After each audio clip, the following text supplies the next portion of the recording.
150 years, 1872 to 2022. Walter Smith will always be considered by many as the manager. We here at Club at 22 grew up with Walter Smith as manager, and it is safe to say we all consider him to be one of the most influential figures in our Rangers' lives. Smith became the manager of Rangers in 1991, succeeding Souness. He won 13 major trophies in 7 years, including 7 league titles in succession. He won 8 trophies during his second spell as Rangers manager and guided the team to the 2008 UEFA Cup final before retiring from management in 2011. Smith is the second most successful manager in the history of Rangers behind Bill Struth. Walter Smith sadly passed on the 26th of October 2021. It was a dark day for the football club and the fans, who lost a man highly regarded as the best there ever was. Walter Smith will be forever in Rangers history as one of the greats and has left a lasting impression on fans and players alike. It is hard to sum up with words just how much Walter Smith means to Rangers Football Club. The term legend has never been truer about a man. Thank you, Walter. You will be forever missed. Mr. Walter Smith.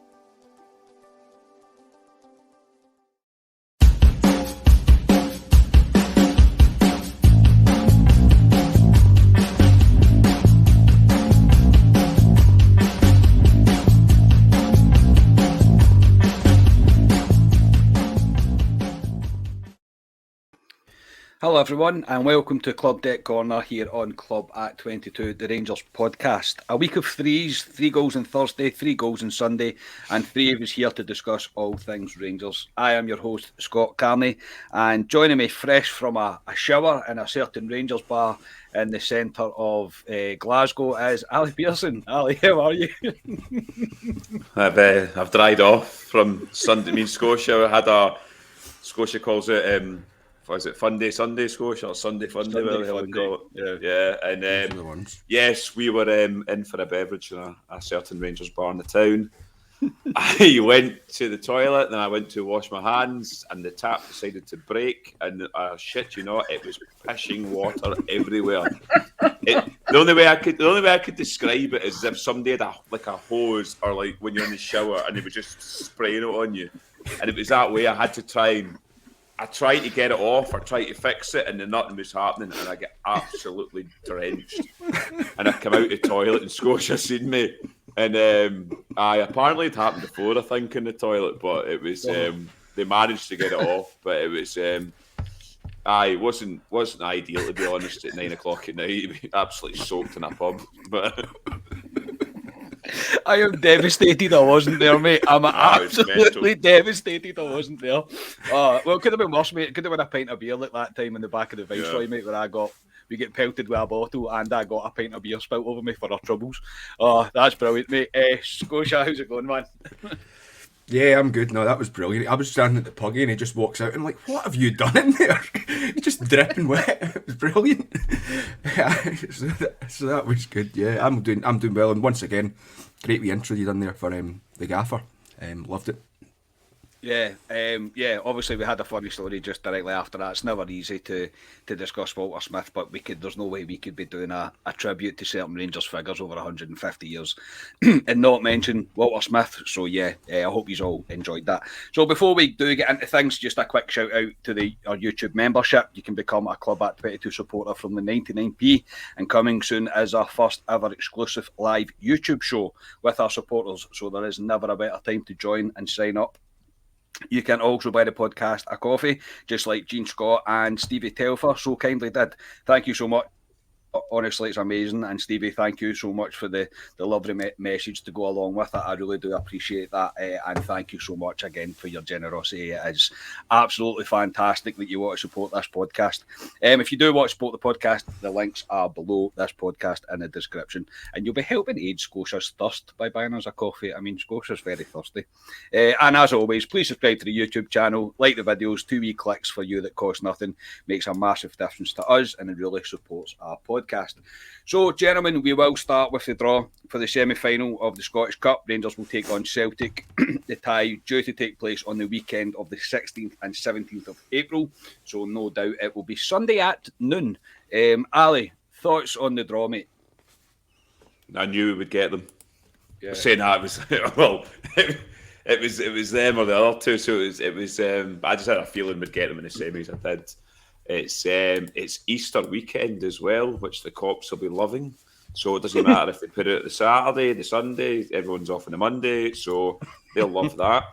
So, but no, to be fair, it doesn't matter if we face them in the semi-final or the final. We're going to have to play them because the likelihood is, even if they'd drawn Hibs and we drew Hearts or something, they would get to the final anyway. So happy enough. It means now there's a possibility with definitely 2 Old Firms in April, possibly 3, depending how the split fixtures happen. So it'll be a very interesting April and probably a very expensive April as well. More than likely, mate. Yeah, I'm along the same lines as you though. You're going to need to beat them at some points. It doesn't really matter what stage of the competition you need to beat them. It's always sweeter in the final. Of course it is. We haven't done that in a while, but it is always sweeter in the final. But yeah, I said to the missus when the draw was happening last night, I actually predicted that Celtic would come out the hat first, but I was like, it'll be Rangers or Celtic first and we will get them. There's no doubt about it. It kind of sets it up perfectly though. See, as a spectatorship for Scottish football, to have an Edinburgh derby and to have the Old Firm. I mean, it's perfect on that weekend. It really is. And you just said it's on Easter weekend. I get bank holidays now. I could be off that Monday. That's tremendous. Scotia, your thoughts on the draw? Yeah, I mean, I would have taken anyone out of that group because, yeah, like you say, it would have likely have been Celtic if it was the Edinburgh and Glasgow teams were split. Then it would have likely be both the Glasgow teams going through. But I was really surprised to hear that that's the first time all these 4 clubs have been in the semi-final of the Scottish Cup in its history, which, if you think about it, probably the 4 biggest clubs in the country. Certainly Rangers, Hearts and Celtic are probably the 3 biggest clubs. Aberdeen fans will love you for that. Yeah, I know. But yeah, so that was a bit surprising. But yeah, take Celtic whenever you can and beat them, like you say. Like Ali was saying, potentially 3 Old Firm games in April. I think there's 1 game of the post-split stuff or pre-split stuff. No, post-split. I was right the first time. In March, and then the second game's on the 1st of May. So usually the Old Firm game post-split's either the first or second game. So a high possibility of that happening. But I take it. I think what I'd said to you in the group chat last night is the only potential wee bit of downside is that with an Old Firm semi-final, you're guaranteed that it's going to be a 50-50 split in terms of tickets. When you're playing another side, now, like I say, Hearts and Hibs generally do take quite a good following along, but there's that wee bit higher likelihood that you could maybe get some more tickets if they don't manage to sell them out. But it'll be about 50-50, so no doubts there'll be people already screaming out for any spares for that game. That's the first thing I messaged in the group chat last night. I was like, how long till people tweet any spares for Hampden? I don't know how the draw's going to work. I lose track of this My Jers thing, and I don't know if I'm in with a good chance or not in with a good chance. I think we are. We? I said to Scotia when we were out on Sunday about it, because we were talking about it in terms of, remember when we played Hibs in the League Cup in the semi-final, I think they split it into 5 or 6 tiers in terms of how it worked. And I know we were up quite high in the tiers, so I mean, I would expect, I know me and Scotia Silver in My Jers to get one for it. So I'd imagine I must be doing quite well, but I don't keep up on these things. I'm useless with stuff like that. Honestly, I just don't keep track of it.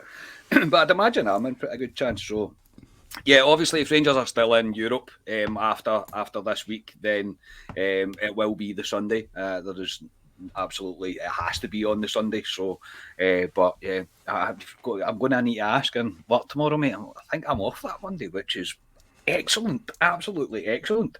Right, so we'll move on. And we'll speak a wee bit about the game on Sunday, the 3-0 win over Dundee, a rather comfortable performance, and we finally managed our performance on a Sunday after a European tie. Very positives all round. I brought a reaction to the game on Sunday, a kind of full breakdown of the game. So if you want a full breakdown, go back and check that out, obviously after listening to this podcast. But I wanted to talk about the long-awaited return of Aaron Ramsey. He managed 78 minutes and played rather well. I thought. Scotia, what was your thoughts on Aaron Ramsey? Yeah, I thought he looked pretty tidy. I mean, I suppose you've got to take into consideration the level of opposition he's up against.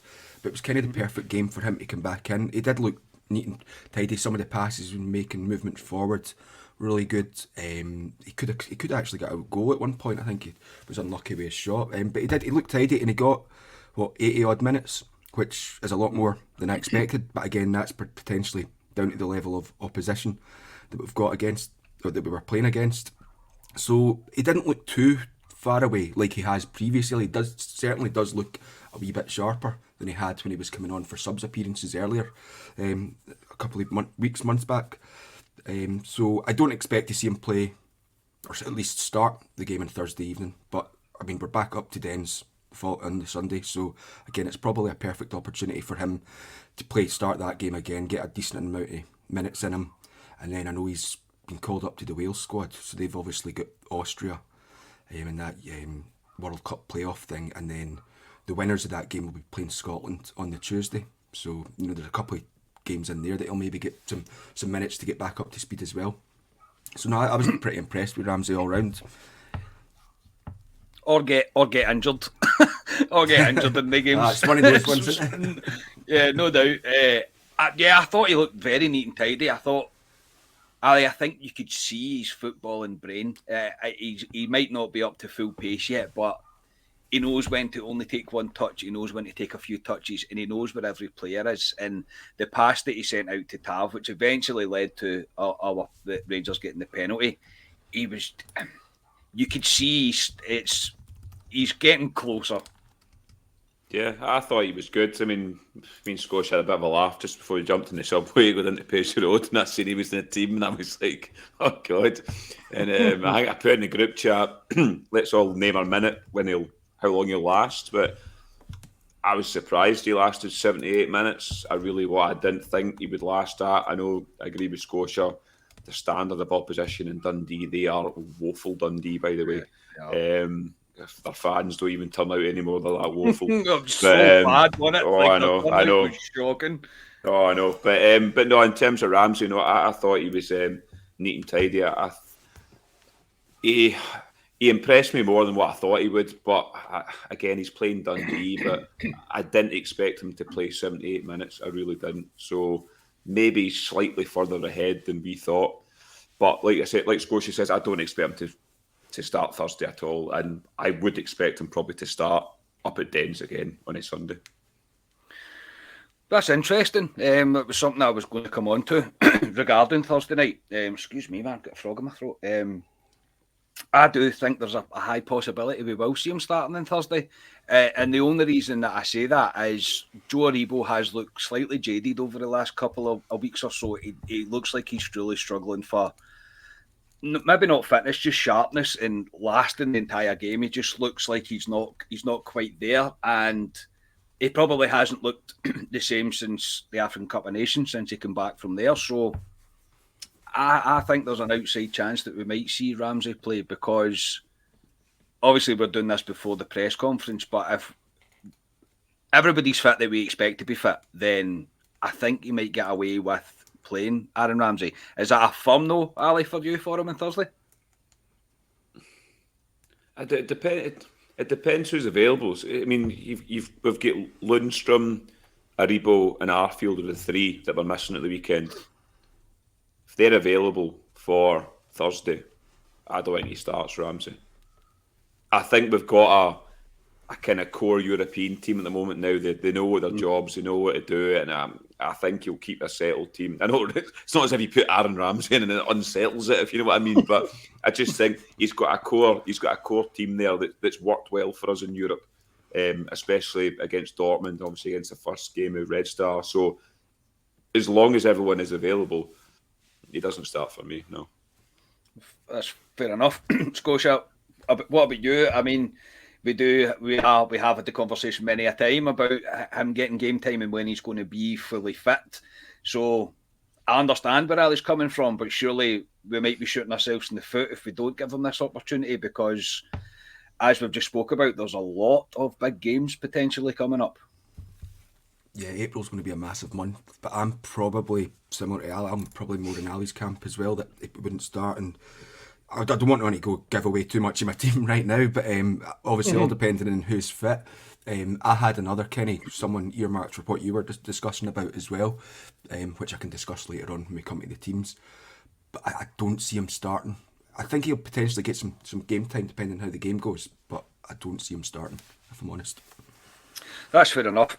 But as you say, I think it was really just a positive to see him, and it was a positive to see him looking much further along his fitness journey or whatever programme he's getting run through at Rangers than we first seen him. I think that was clear to see. There was definitely a lot more in the tank, and the sharpness was definitely getting back. So it was good to see him. I think he made a good impression, and I think he surprised quite a lot of people.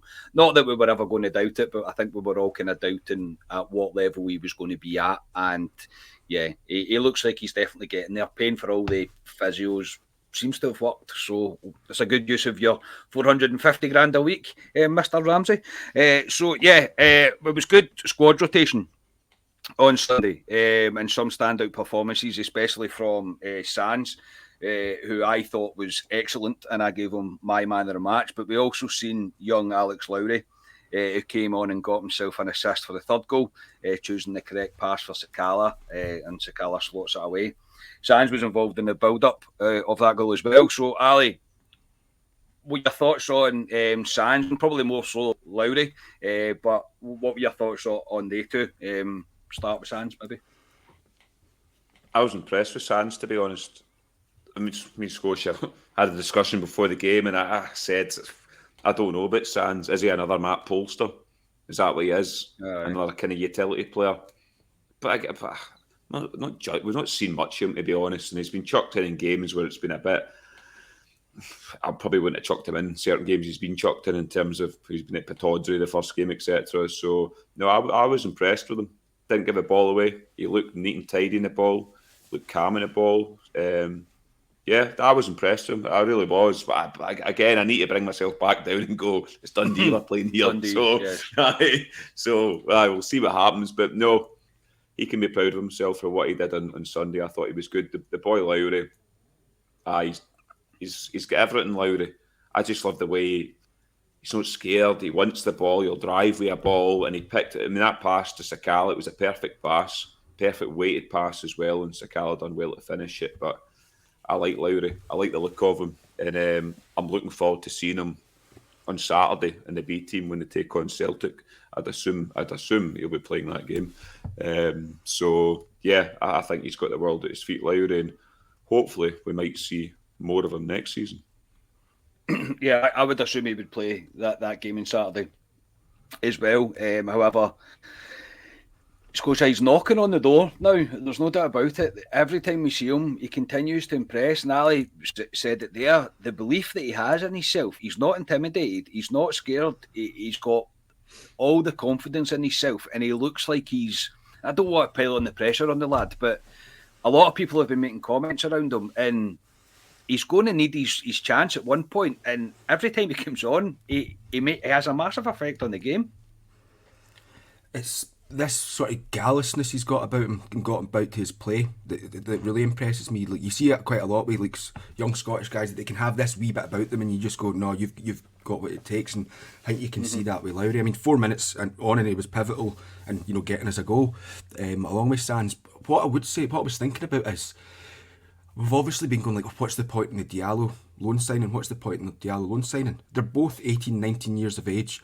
And if now Diallo being in the team's going to mean that it's going to push Lowry on even further than he was already trying to get into the team, then that's kind of like an unseen benefit of a costly one, but an unseen benefit in improving Lowry for him to kind of go, well, no, this is my team. I'm here full time. It's my jersey. You need to take it off me. So that can only be a good thing in terms of competition for places. But Lowry really impressed me. He was, again, obviously was good when we played Annan. So what I'm hoping for is in the league. Obviously, we've only really got Dundee and is it St Mirren we play or Ross County before the split left? So St Mirren, yes. Dundee, Celtic, and then St Mirren, yeah. Yeah, so in those sort of games, you would like to see us, quite in control of the game, to be able to bring Lowry on for a decent period of time in those games and sort of and show it to impress, because when you get to the last 6 or those last 5 games, in post-split, then it's a wee bit more difficult to do that because you would expect the games to be that wee bit tighter and nervier. But no, he's really impressed me, Lowry. And then Sands as well. I thought Sands was brilliant on Sunday there. But like Ali said, the Aberdeen game was the wrong game for him to start in. I think up at Pittodrie, first game playing in Scotland. I think that was just the wrong game. I wouldn't be bothered about him doing it now that he's been in Scotland for a period and he's experienced it. But the first game wasn't for that. But he done really well on Sunday. And to be honest, you know what that reason is for, probably? He had Ryan Jack playing next to him, who just brings out the best in the other players around him, I think. So that's a benefit as well when you've got a player like Jack that Sands can do what he wants to do. You're never going to have me disagree with praising Ryan Jack, mate, ever. I think it's really important. Jack is Ryan Jack's come back and just cemented his place in this team, and if he continues to stay fit, he has to play. He brings the best out of whoever's playing alongside him, and I think that was quite evident with Sands. You can clearly see that.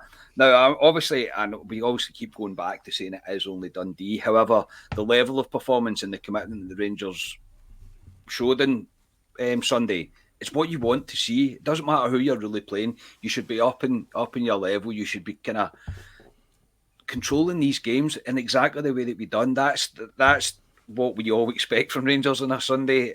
No matter who you're playing, that whoever you're playing in the league, doesn't matter, in the cup doesn't make a difference. That is what we should be aiming for.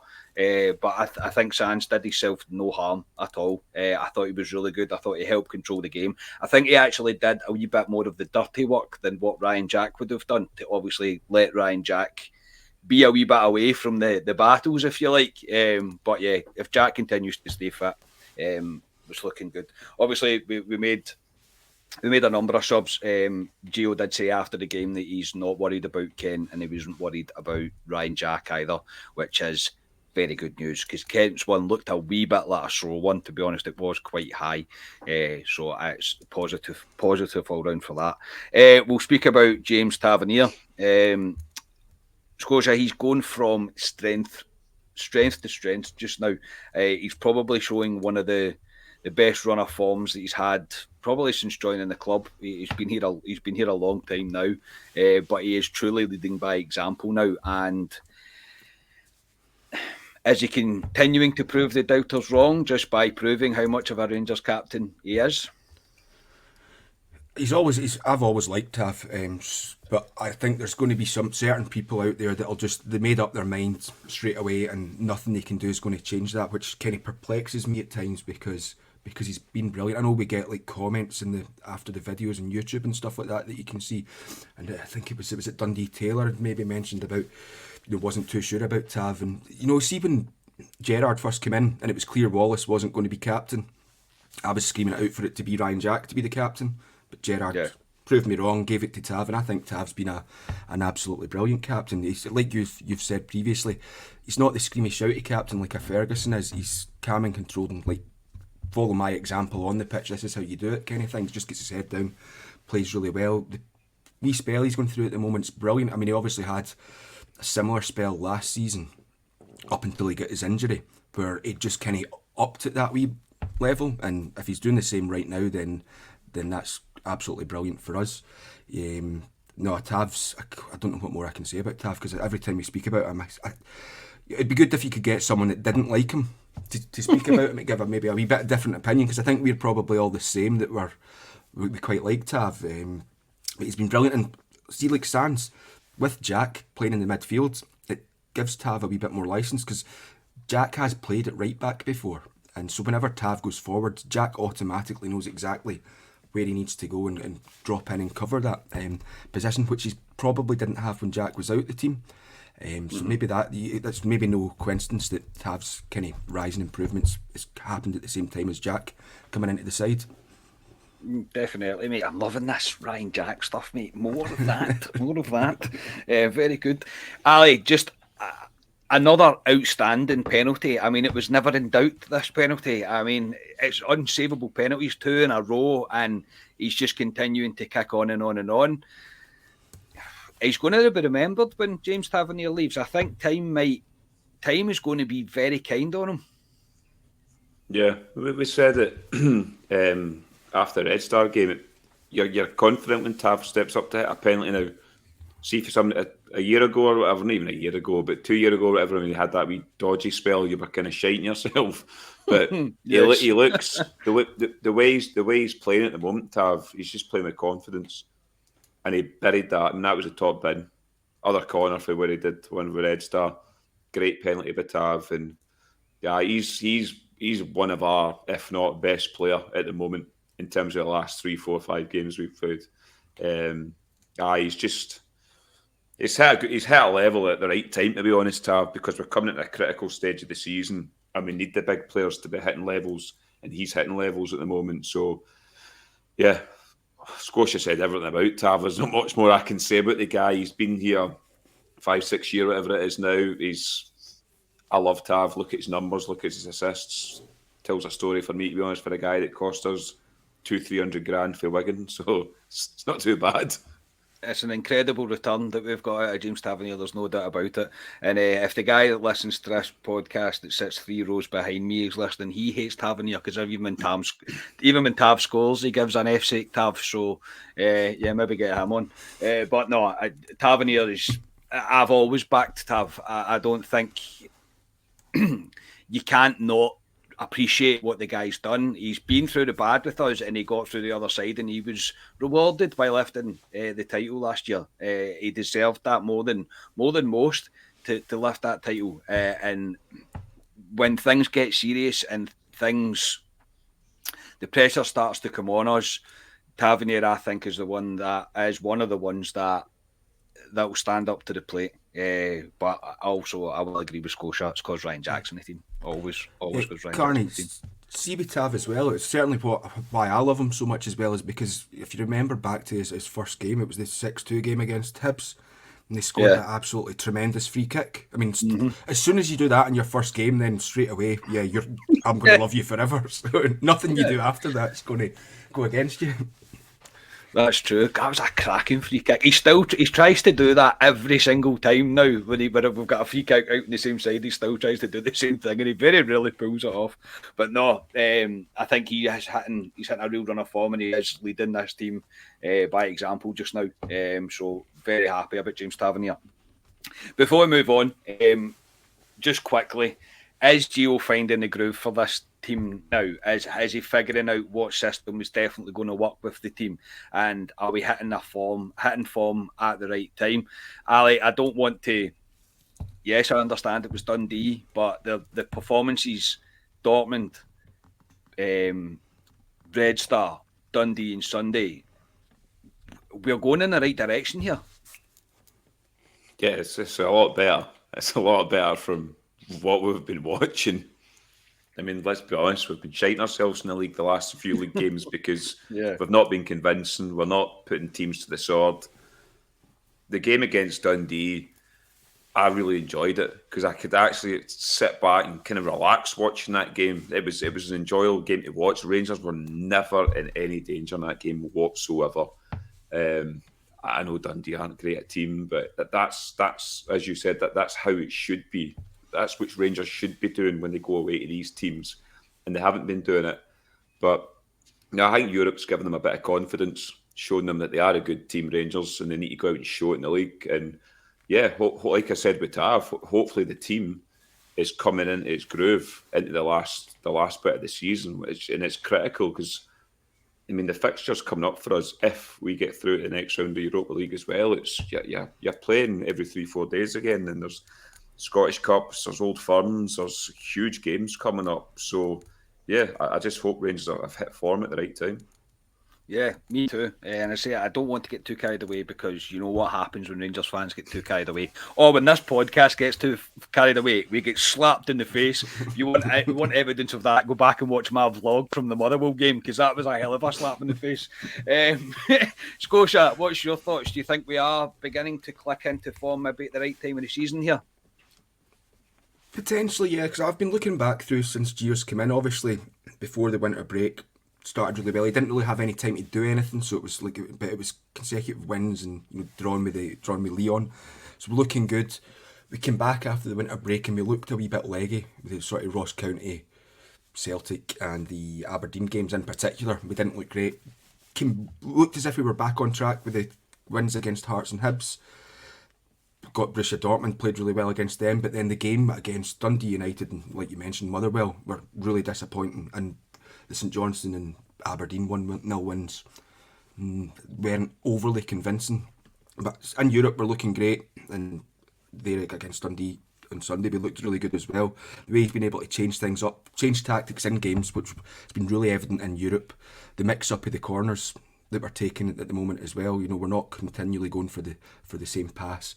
We've got enough options as well that he can change things about, like I say, in games, and change the formation, change the players to give us that wee bit more. So yes, hopefully we are sort of clicking into gear at the right time. The only thing I will say is bloody international week after the game against Dundee. We kind of get that wee stopping period, which for once, because Scotland aren't actually playing a competitive game due to obviously the terrible stuff's happening over in Ukraine, it's maybe one of these international breaks that I'm not looking as forward to as I usually am.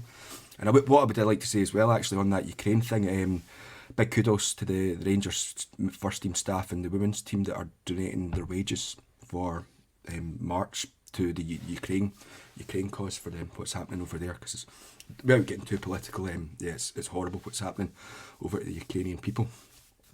Yeah. Absolutely. Here, mate. I will echo that. International break. I mean, I never look forward to international breaks ever.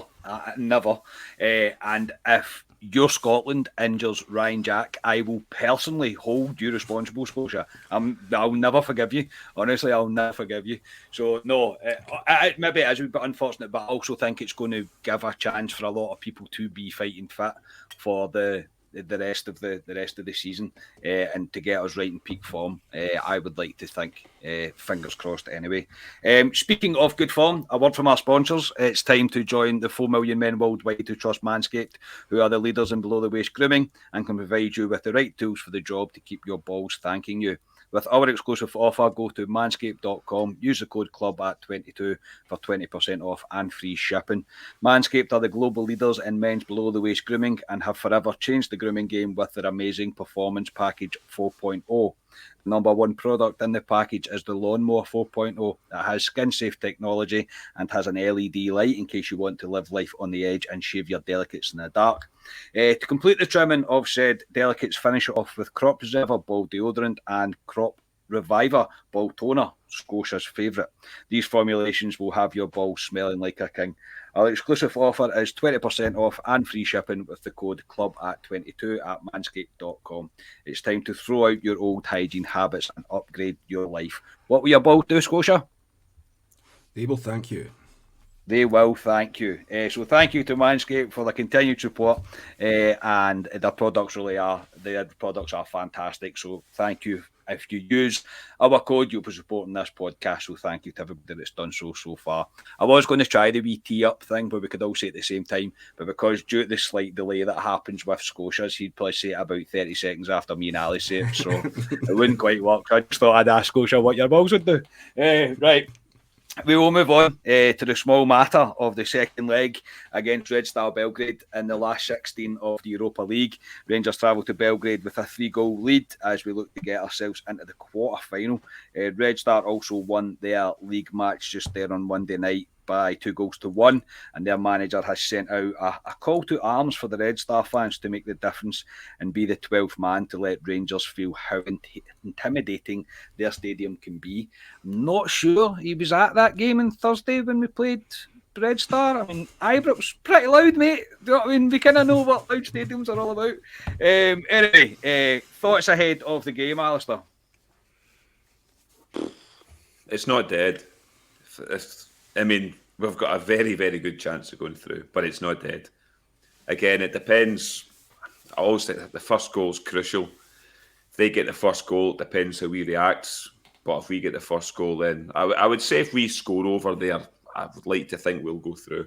And I think we will score. We've scored 3 goals against them at Ibrox, so we know we're more incapable of scoring against them. To be fair, they were unlucky at Ibrox in terms of their goals, but they were all correct decisions. They were all offside, but they were unlucky. They hit the bar. McGregor had a couple of good saves, missed a penalty, so they'll probably they'll probably be going back to Belgrade for last week, feeling hard done by a wee bit in terms of how they didn't score a goal. Probably rightfully so, to be honest. But again, we could have probably nicked a couple more. So yeah, I'm confident, and I mean, we should be confident. We're 3-0 up, for God's sake. But you never know in European football. I've watched some mad European games of football this season, and you see how they go. That PSG game against Real Madrid's a prime example of how a team just collapses. I don't think Rangers will collapse. I think we'll go. Everyone knows their jobs, and I just think we'll play our game. I don't think we can go over there and just try and defend, because I don't think they're good enough to do that, to be honest. So no. So no. If I'm Gio, we go out and we play our own game, because we've got the pace in Ryan Kent that can hurt them, especially when they're coming at us. So no, I'm looking forward to the game, and I'm confident Rangers can get a result. Oh, that's it. He just said it, Scotia. He just said, I'm confident the Rangers can get a result. I think this, mate, I agree. I know, I do agree. I do agree, though, because we've got a right to feel a wee bit confident here. The way that the first leg went, if you take Europe, just talk about European results, off the back of a win and a draw against Dortmund, to go into the Red Star Belgrade game, win that 3-0. I mean, we're in good form in Europe right now, so I think we've got a right to feel a wee bit confident. Scotia, I hope Rangers don't come out and try and defend, because I can't. I literally can't. My body can't cope with that. My heart can't cope with that. But I'll agree with Ali. I don't think we will. Look, I don't think we're going to come out all guns blazing, however, but I don't think we're going to be intimidated, put it that way. No, I would like to hope that Gio's kind of learned his lesson from the old firm game a couple of months back there. Yes. That's not, don't play to them, play to your own strengths kind of thing. So obviously, yes, you can't go all gung-ho and whatnot, but play to our strengths rather than what they're going to do. Because see the impression I've got, like listening to like the press conferences from both managers and kind of the noises coming out from the media in both kind of countries, is that I think both teams felt very comfortable that they would be fine at home, and they would hope to get something in the away game. Now we're halfway through, we've got the result at home, so you know it's back to Belgrade. What's it called? The Maracana, something like that. Macarena, yeah. Is it the Macarena? No, that's the song. Because there's the Brazil stadium. There's the stadium out in Brazil. Is that what that's called? Is that called the Macarena? You're asking me these things. It's not called the Macarena, no. I'm terrible at football knowledge, mate, honestly. That's why I've got you on the podcast, Scotia. I can't remember right off the top of my head, but I should. People in the comments will slag me for it. They'll be able to tell us correctly. The Macarena, I think. Yeah. Right, yeah. But no, I feel Rangers can go there. If we play to our strengths, then I'm fairly comfortable. Like Ali says, I think we need a goal, and I think we will get a goal. I know we were speaking to Ryan after the game last week, after we'd finished recording, and I think we were all the same, that as long as we get a goal next week, then we'll be fine. We all thought so. Hopefully we can do it. I did notice their game that they played yesterday afternoon was against the second bottom side, and then they were 1-0 down, and then scored 2 goals at either side of half time. But their starting lineup was pretty much, there was just one change from the starting lineup that faced us. So they went with a really strong team in that game. So I've tried my hardest to find stats and statistics from the game and stuff, but couldn't find anything anywhere. It was just that way it just shows you the 2-1 goal and stuff like that. That's all it showed. So I don't know how that game kind of went in terms of, were they playing really poorly, or were they just one of these games where you just take it really easy because you've got a big game coming up? I don't know, but it was interesting that they didn't really make any rotation for their game. So yeah, and we managed, we have done so. I just say I think Rangers should be feeling good about the tie. It won't be a gimme. However, we should have more than enough not to concede 3 or 4 goals to make this tie go any further. Is my personal opinion. I think there's enough in our squad to be able to not concede 3 or 4 goals out there. And yes, I think they'll score. However, I also think we'll score. I think we've got every opportunity of scoring as well. So yeah, and yeah, Ali, you're probably right, Ali, when he said that he's they may be feeling a wee bit hard done to. That can also have a negative effect as well, because they're kind of like, oh, we should have got more, and they might be a wee bit down on themselves. Who knows? I cannot wait for the game. I genuinely can. It's one of those games where I like. It's so strange because to a neutral, it's like our Rangers are 3-0 up, it'll be fine. But to us, it's like, oh my God, like we're 3-0 up. Do you know what I mean? There's like a different level of how you feel. And I can't wait to sit down and watch a game. I'm really, really, really looking forward to it. I can't wait for it. But it's a big match, and it is definitely something to be looking forward to. Right, teams. Ali, you can go first. Again, it all depends who's fit. But I'm going with the exact same team that played Red Star at Ibrox with Glenn Kamara in there. I think Glenn Kamara has been decent recent, and I think he kind of should keep his shirt. Scott Arfield is the obvious one to come in, I think, for Kamara, but I don't know how fit he is.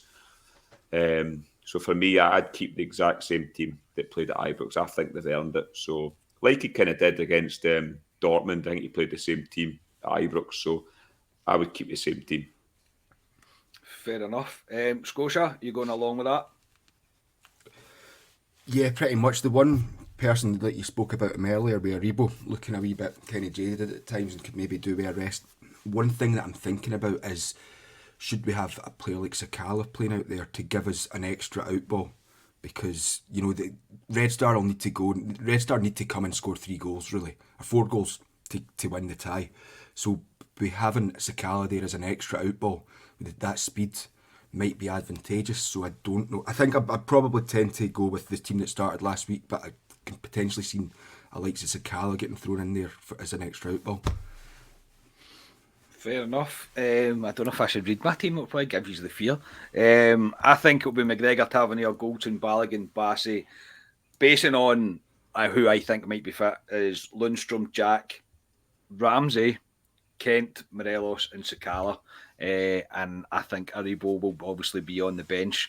I think Sakala will play because we would be really quick on the break, and being quick on the break might be a good thing because Belgrade will have a right go at us. I also think they will be slightly wary though that we do have Ryan Kent, we do have Alfredo Morelos, and when they'll obviously have watched the game back, when we do drop into the 3-5-2 thing, Kent and Alfie become kind of left and right to each other.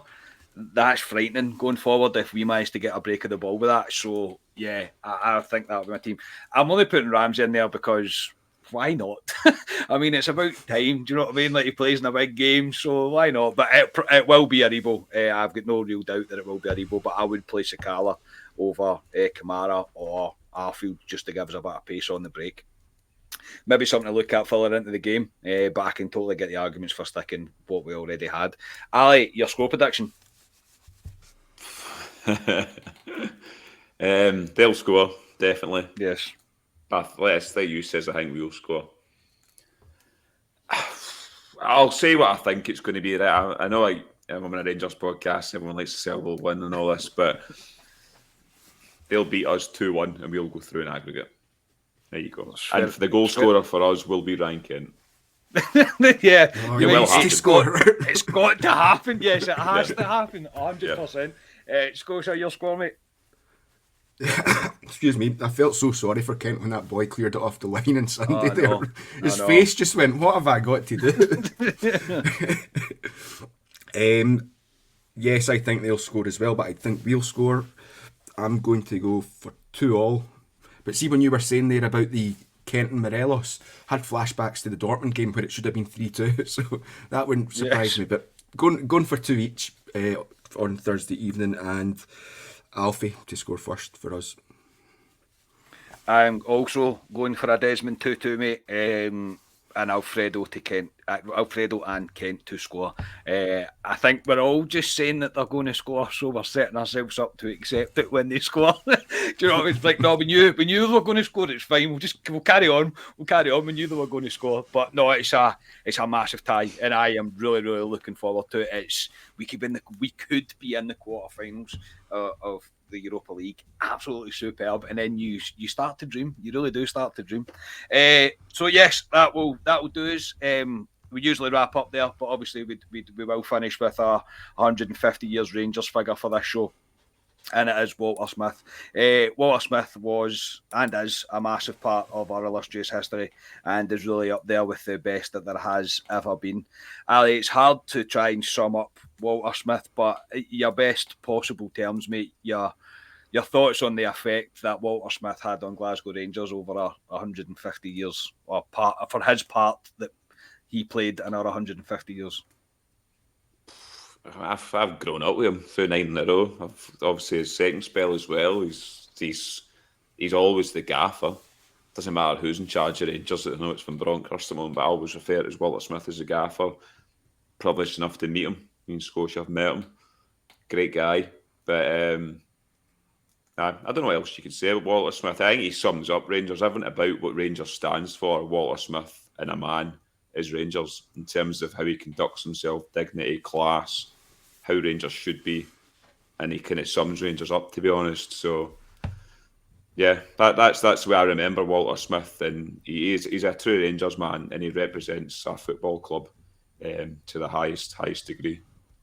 Yeah, I can't disagree with that. I never will disagree with praise for Walter Smith. It's very difficult to put into words. As you all know, I'm not the best at speaking the best of times, but to try and sum up what Walter Smith means to Glasgow Rangers, it's near on impossible. It really is.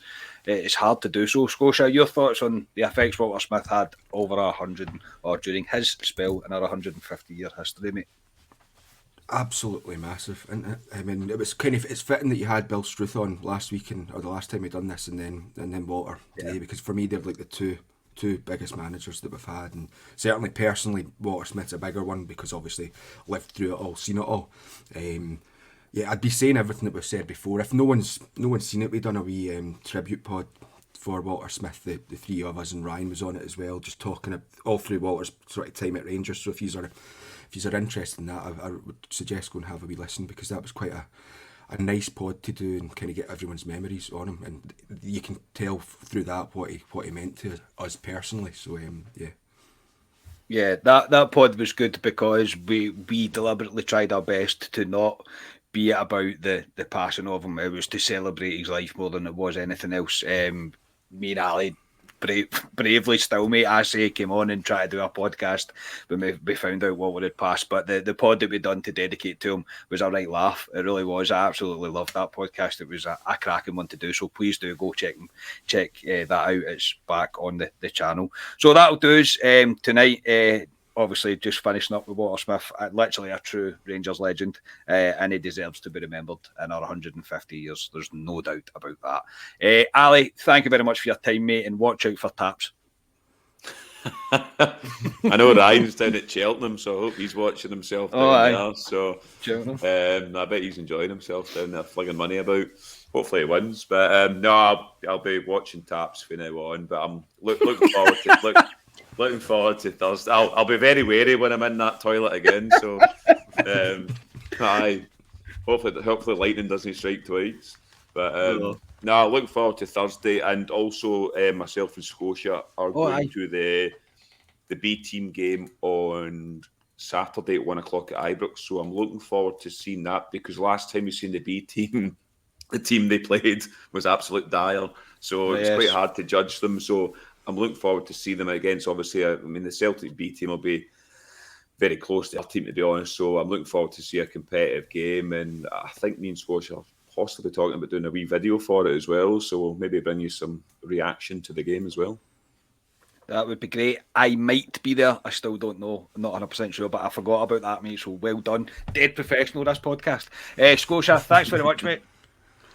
Yes, cheers. Thank you very much. Looking forward to Thursday evening, and hopefully after that. I mean, I was looking at it. You'd like to think, looking at all the other results in the Europa League at the moment, you would say Rangers are like the prime contenders to join Leipzig in the quarterfinals, just based on the scores. So hopefully our predictions are right, and we'll have a right laugh on Thursday evening when we're I got a very awkward I got a very awkward feeling when you said that. I was like, "No, hang on, that's not quite right." But you, mate, as I say, as an outsider looking into it, you would 100% say the same thing.